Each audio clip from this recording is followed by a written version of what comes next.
For by him all things were created that are in heaven, that are on earth, visible, invisible, whether thrones or dominions or principalities or powers. All things were created. Now, what's Paul saying? He's saying Jesus is the firstborn, so therefore all things were created by, through, and for him.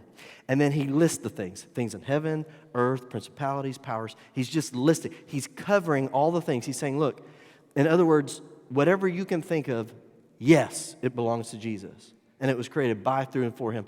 And where he says principalities and powers and he lists those are actually used often to speak of the demonic forces. And what Paul is saying is that even the things that are in rebellion against Jesus Christ, he's still king. He still at any moment can tell them what to do and they will obey. I find that comforting, don't you? For by him all things were created there in heaven and on earth, visible and invisible, whether thrones or dominions or principalities or powers.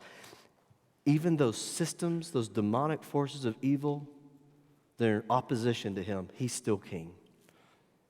Now look, all things were created through him and for him.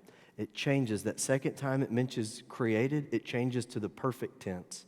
You know what that does? It going from the aorist to the perfect, saying that on either end of the verse, it's speaking of a continuity.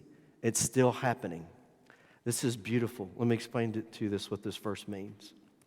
It means that everything that exists has come about by, through, and for Jesus. Therefore, he owns it all. He's the firstborn. Everything is his. But it's not just in the past. It's still going on now. Now, there were 6 days of creation, and God rested, and he ended his creation. Okay, so I'm not saying that God's created. I'm not saying that you're going to walk around and see some new bird that God's created and go, what in the world is that? I'm not saying that. But here is what's happening. Every time a child is born, that life has come about by, through, and for Jesus. Every time a new flower comes up and life is in the field, it's come about by, through, and for Jesus. Every time that something comes up in nature and life, as that life is coming out, as that life is coming forth, that life is by, through, and for Jesus. And Jesus owns it all.